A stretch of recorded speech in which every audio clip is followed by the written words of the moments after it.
Ketvirtadienio gegužės 22 dienos laidoje miesto seniūnija jau tvarko paplūdimius ir vaikų žaidimo aikšteles. Suaugusių jaunimo mokymo centre nuskambėjo linksma ir energinga neformaliojo vaikų švietimo skyriaus kūrybos diena. Paskutinėse Lietuvos krepšinio lygos sezono varžybose Nevėžis 101-105 nusileido Vilniaus Rytui. Sušilę orai ir gausus lietus daug iššūkių sukelia miesto seniūnijai ir žolę pjaunančiai įmoniai, nes kol sutvarkomos visos teritorijos, jau reikia žolę pjauti pakartotinai. Tačiau yra ir pareigingų namų bendrijų, kurios aplinką susitvarko pačios, tad kiekvienas galime prisidėti prie miesto įvaizdžio ir grožio. Dabar svarbiausia turbūt yra gražinti miestą, šienauti, kad būtų malonu išeiti į lauką, kad būtų visur gražu, nušienauta, sutvarkyta. Aišku, ne viskas iš karto pasidaro, bet tikėkimės, kad antras šienavimas jau prasidėjęs, sutvarkys viską, sudėlios į savo vietas. Dar daugiau darbų, aišku, yra, jau norisi, kad būtų sutvarkytos žaidimo aikštelės vaikų, kad būtų pradėta tvarkyti paplūdimiai patys, paplūdimių aikštelė žaidimo, sporto įrenginiai, sporto aikštelės. Tai tikėkimės per šią ir kitą savaitę tie darbai vyks ir miestiečiai galės džiaugtis šilumą ir gražiai sutvarkytais miesto plotais. Pinigų yra skirta, kiek skirta, tai nepasakysiu tiksliai, kiek yra skirta tiem dalykam. Tai bus ir Skongalio visas parkas ir paplūdimys tvarkomi, ir Babėnų šile paplūdimys, ir jau įruošiama aikštelė ir Justinavo soduose, tai kaip ir tokios pagrindinės vietos yra. Taip pat yra paplūdimys ir Lukšių Biliūno gatvėse. Smėlis bus papurentas, jeigu reikia užvežta daugiau smėlio ir paskleistas, kad būtų švarus ir malonu ar prigulti. O taip pat ir vaikų smėlio dėžėse, taip pat tuo pačiu bus ir keičiamas smėlis ar papildomas kiek reikia. Atšilus orams jau tvarkomi ir miesto paplūdimiai bei vaikų žaidimų aikštelės, o suremontuoti fontanai vėl gaivins karštomis vasaros dienomis. Tačiau ir patys kėdainiečiai turėtų pasirūpinti, kad atnaujintas inventorius tarnautų kuo ilgiau. Žaidimo aikštelės kaip ir nebuvo galbūt tragiškos tokios būklės, bet yra laikas išpūvę, pakeisti reikia kažkokias medinės dalis daugumoje, ar tai išklibę supuoklės, ar tai suktukai. Tai pagrindė tuos, aišku, ir tie dažymo, jeigu reikės darbai, kur yra daug prie piešta, prirašyta ir panašiai. O fontanai, jie pradėjo veikti, viskas veikia, bet norisi, kad jie būtų dar kokybiškesni, kad atrodytų gražiau, kad dirbtų visi purkštukai, kad jie gražiai purkštų, tai yra valoma dar, laukiama, kol bus dar pagaminta daugiau purkštų, kad būtų dar įspūdingesni tos vadinamos čiurkšlės. Kėdainiečiai kviečiami seniūnijai pranešti apie asfaltuotų kelių duobes bei išdaužas, nes šią savaitę jos tvarkomos pakartotinai, o taip pat bus greideriuojami žvyrkeliai ir netaikomos priemonės jų dulkėtumui mažinti. Dar pradėjom greideriavimo antrą etapą, kur buvo ar tai primirštos duobės, ar tai naujai atsirado, užsilikę buvo galbūt. Tai šiandien pradėjom ir greideriuoti, ir asfalto duobės taisyti. Greideriuoti tiesa vėliau pradėsim, gal kaip truputį padžius.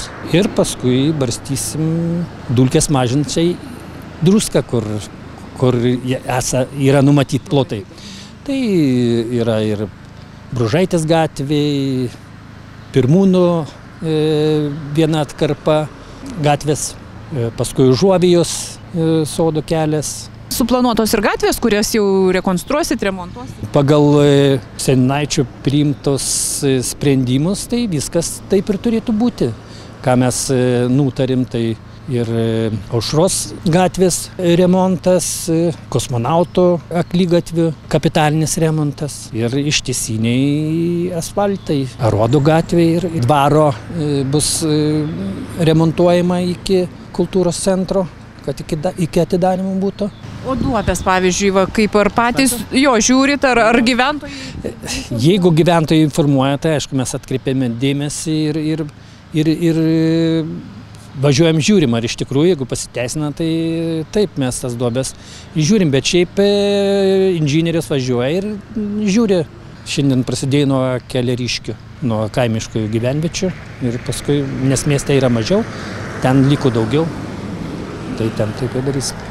Dar per vasarą, rudenį, pradžią rudenio kiek įsimuštai, tai dar rudenį žadam vėl peržiūrėti viską ir vėl, kuris įmuš duobės, ar vėlgi bus likę užsimiršę, galbūt nepamatytos kažkur, tai vėl bus tvarkoma.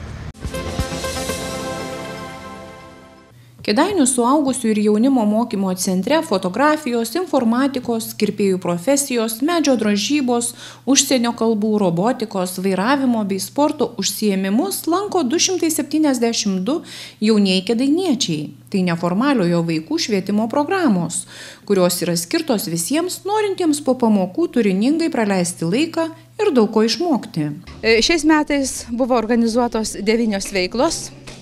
Mokėsi 272 mokiniai ir vyko mokymai 20 grupių.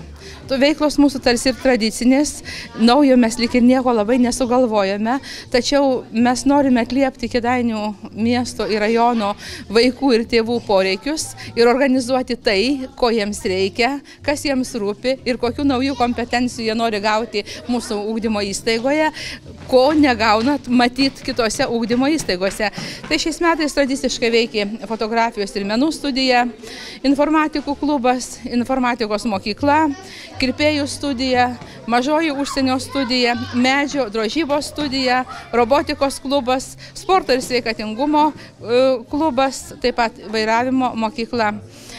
Kokie mokinių ugdymo rezultatai? Tai pirmiausia, gal pradėsiu nuo mokytojų. Mokytojai iš tiesų šiais metais kaip niekada išklausė daug kvalifikacijos tobulinimo valandų, galbūt todėl, kad bendrojo ugdymo mokyklose atnaujintos programos, galbūt todėl, kad labai daug kursų ir seminarų buvo susijęs su komunikacija, bendradarbiavimu, apskritai su ministerijos naujais dokumentais, su ugdymo poreikiais, su mokinių motyvacija. Ir visos šitos kvalifikacijos valandos atliepia ir užsiėmimus. Kadangi dažnai apsilankau visose grupėse, stebiu, kaip sekasi mokytojams sukviesti mokinius į užsiėmimo veiklas, kaip sekasi gyvendinti turinį. Matau, kad iš tiesų lankomumas tikrai buvo geras. Labai džiaugiuosi, kad mes tokiam gana sudėtingom sąlygomis, kada tikrai labai trūksta mokytojų, suradome ir vairavimo mokytoją, ir vairavimo instruktorių.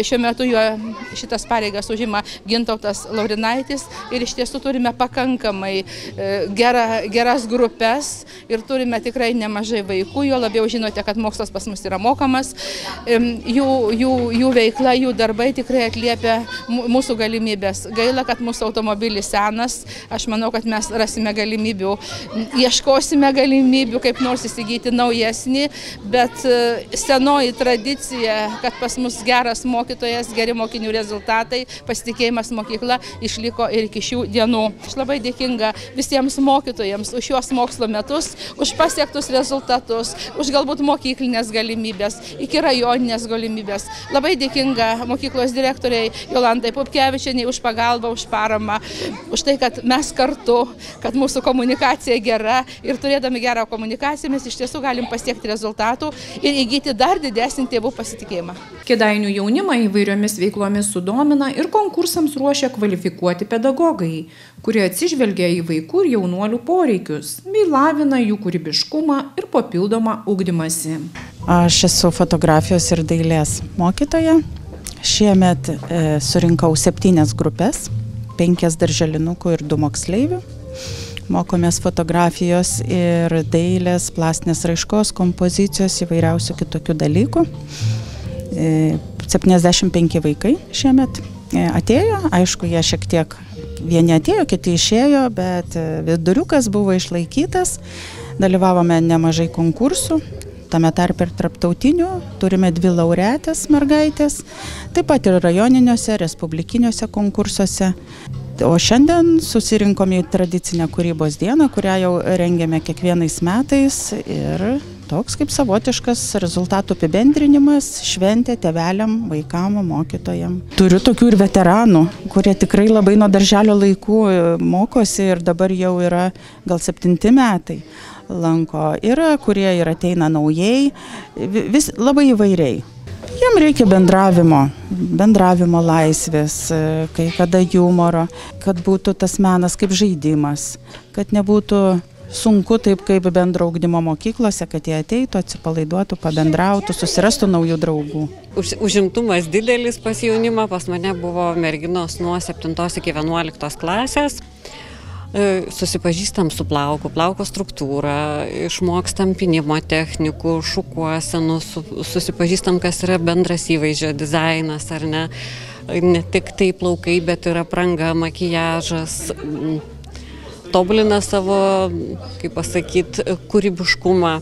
Mergaitės lavina įgūdžius, dirbdamos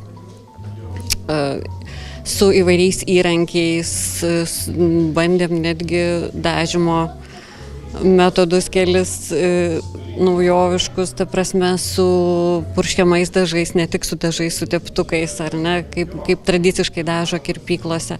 Na, tiesiog visko po truputį prisiliečiam, pasimatuojam kirpėjo profesiją. Manau, kad tikrai daugelis ateina išmokti, kad gebėtų prižiūrėti savo plaukus, kad susipažintų su plaukais ir mokėtų pagelbėti savo artimiesiems, ar ne, išmokti kirpti, pavyzdžiui, vyriškus kirpimus, tai draugai, broliai, sesės, ta prasme, visi išbando, pasimatuoja, ar ne, būsimas kirpėjas ir esama kirpėja turi, ta prasme, klientų savam rate, ar ne, tai nebūtinai ji taps kirpėja, bet sugebės apkirpti savo artimus, pažįstamus, draugus, patars, kaip prižiūrėti plaukus, ar ne, kaip naudotis kažkokiam priemonėm, kaip susišukuoti stilingai, madingai. Manau, kad tai labai naudinga profesija. Suaugusių jaunimo mokymo centro direktorė Jolanta Pupkevičienė džiaugiasi, jog moksleiviai noriai lanko neformaliojo švietimo programas, o nuo rudens galės mokytis ir naujų dronų valdymo ir konstravimo įgūdžių. Dabar remontuojame patalpas būtent šitiem dronų mokymams ten, žodžiu, vyksta remonto darbai ir iki rugpjūčio 1 dienos mes jau turime pateikti patalpas, tai va, o rugsėjo 1 tikimės, kad jau įvyks sėkmingas atidarimas. Tai va, o kalbant apie neformaliojo vaikų švietimo skyriaus darbą, tai tikrai galime pasidžiaugti, kad susirenka vaikų, tikrai nemažas būrys, kaip ir gerbiama vedėja Alma jau papasakojo. Tai va, neformalus vaikų švietimas ugdo vaikų atsakomybę, gebėjimą priimti sprendimus, už juos atsakyti. Taip pat ugdo visapusiškomis asmenybėmis, pasirengusiomis sėkmingai žengti į ateitį. Tai va, tai prie viso to prisideda mūsų tikrai šaunus neformaliojo švietimo skyriaus mokytojai. Tikrai, va, kaip ir gerbiama vedėja pasakojo, tikrai pasiekia ir rezultatų, ir dalyvauja konkursuose. Tai va, ir smagu matyti čia tuos bėgiojančius vaikučius vakarais, kada susirenka į įvairias veiklas, tikrai įneša tokios gyvybės į mūsų centrą. Kėdainių Nevėžis vakar žaidė paskutinęsias reguliariojo sezono varžybas Kėdainių arenoje ir priėmė Vilniaus Rytą. Deja, susitikimas vėl baigėsi vos keletos taškų skirtumų – 101-105. Šiaip smagu, kad laimėjom, smagu, kad fanam nesugadinom tos dienos, nes jie vis tiek važiuoja į tokias rungtynės, atrodo nieko nelemenčios. Aišku, gal ten mūsų kažkur žaidimas ypač gynyboje nedžiugina, bet smagu, kad jie turės gerą kelionę atgal. O kas apie mus, tai puolime gerai dalinomės kamuoliu, susiradom daug laisvų metimų, aišku, ir varžovų gynyba tą leido. Smagu, kad susiradom daug tokių skirtingų išsidėstymų, ko dar nebuvom naudoję ir atradom tų būdų. O gynyboje tai aš ir žaidėjus kažkiek suprantu. Pagaliau prasideda play-offai ir žinom, kiek ten reikės kūnų statyti, kokios ten skerdynės bus.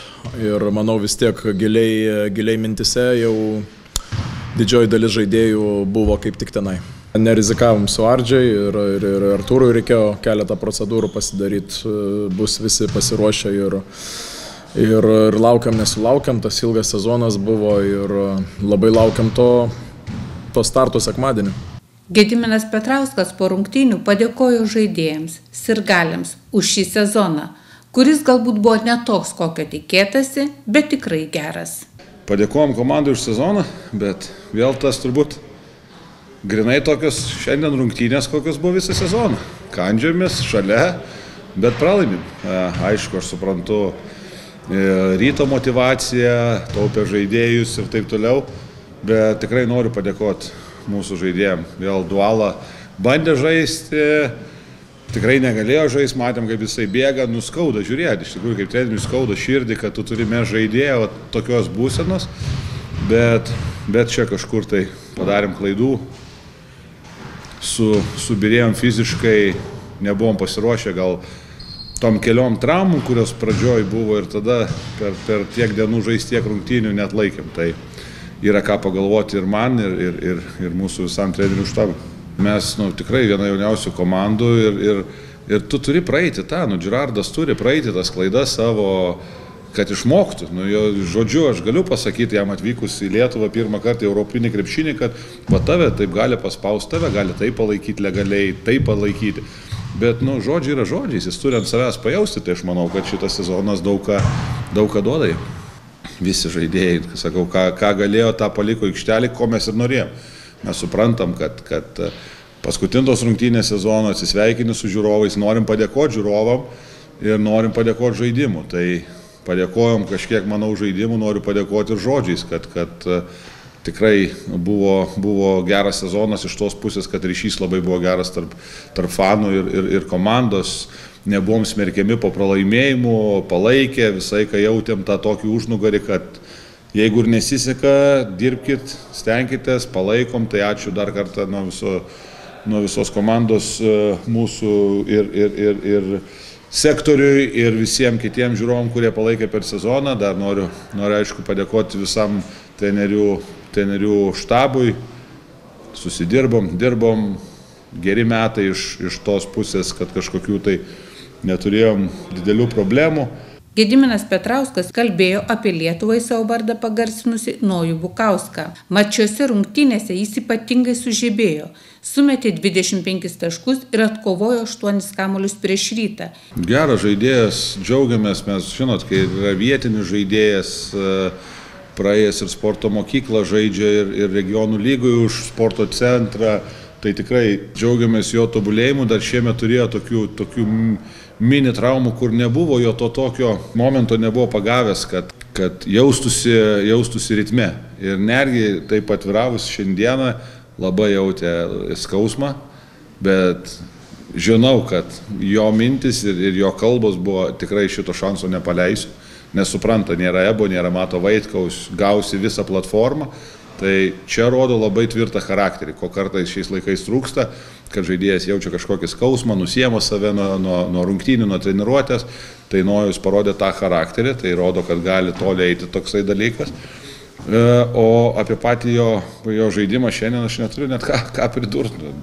Tu meti Lietuvos čempionam 10-10 dvitaškius, dalini perdavimus, padarai tik vieną klaidą, kai tave visai kas spaudžia ir net jau ir Paliukėnas tave pradėjo spausti, kur atsiminkim sezono metu ir Ebo kiek klaidų darydavo prieš Paliukėno spaudimą, tai visi laurai jam. Iki šio sezono ne, bet šio sezono metu matėm, kad karts nuo karto net ir su pagrindiniais žaidėjais jis buvo naudojamas, paskui gale sezono, kai jos išvertė tos traumos biškai iš rotacijos, tai jisai pasijungė ir labai drąsiai, labai šaunuolis ir Gustas yra Maskoliūnas asistentas nacionalinės rinktinės, ne nacionalinės, o jaunimo U20 tai gal ir reikės į tos sąrašus pagalvoti traukti, čia reikės su Songaila pasiskambinti jam, tai šaunuolis, Rytas negalėjo jo sustabdyti, tai kodėlgi ne, tai čia tik tai tokia mintis, bet šaunuolis drąsiai žaidžia tokioj pozicijoje, nepasimeta, randa būdų ir labai įdomus žaidėjas. Gediminas Petrauskas atsisveikino su komanda ir su Kėdainių Sirgaliais, kadangi jau pasirašė naują sutartį su Neptūno komanda 3 metams ir kelsis į Klaipėdą. Aš tik geriausiais žodžiais galiu atsiliepti apie Kėdainių miestą, apie organizaciją. Kaip maža organizacija mes turim tam tikrų problemų ir tai yra natūralu, kai tu esi mažas, tai kažko tai tau pritrūksta, bet ko netrūko, kaip jūs minėjote, identiteto komandai, labai aiškiai žinojom, ką mes bandom daryti, ką mes norim žaisti, kokius žaidėjus mes norim atsivežti, ne viskas pavykdavo, kažkur tai ir prašauni, rinkdamas 10 naujų žaidėjų, kaip pavyzdį sakau, tai buvo visokių tų momentų, bet aš esu žiauriai dėkingas už visus tuos metus, dėl visų sąlygų sudarytų dirbti, dėl profesionalumo, Jonas Mačiulis, dabar Artūras Milaknis. Ta prasme, jie supranta, ko reikia žaidėjam, kaip ir visose šeimose neišvengiam piktumų, konfliktų ir barnių, bet aš manau, kad baigiam sezoną širdyje ramus, kad kiek galėjom, maksimaliai iš savęs spaudėm, ar norėjom daugiau, tikrai taip, ar galėjom, abejoju.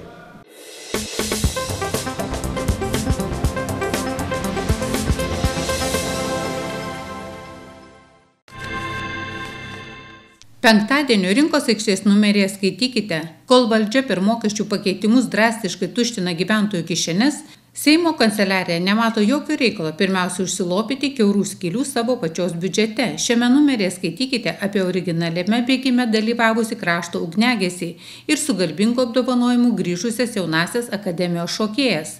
Taip pat jūsų dėmesio publikacija apie finansavimą rajono sportui. Skiriama daugiau pinigų, bet daugiau kyla ir klausimų dėl skaidrumo. Kauno gatvės kapinėse artimųjų kapus lankantis gyventojai ras bendro naudojimo įrankius kapų priežiūrai. Bet ar jie netaps vagių taikiniu? Rubrikoje Verslo pulsas. Publikacija apie darbo rinkos tendencijas. Kas nori dirbti, o kas mielai naudojasi nedarbo išmokomis. 70-mečio jubiliejo šventės Kėdainių sporto centras užsiminė apie planus mieste įkurti dar vieną sporto erdvę. Dar šiame numeryje skaitykite apie nemalonaus dėmesio sulaukusios savivaldybės įmonės Kėdainių butai veiklą, ar vadovų pokyčiai išėjo į gerą. Taip pat skaitytojo laukia pažinti su Kėdainiuose dirbančių gydytojų Tadu Saulėnu ir rajono jaunimo balsu mokinių tarybos pirmininkė Kornelija Juknaitė. Skaitykite nuolat atsinaujinantį didžiausio tiražo rajono laikraštį Rinkos aikštė ir karščiausias naujienas sužinokite pirmieji.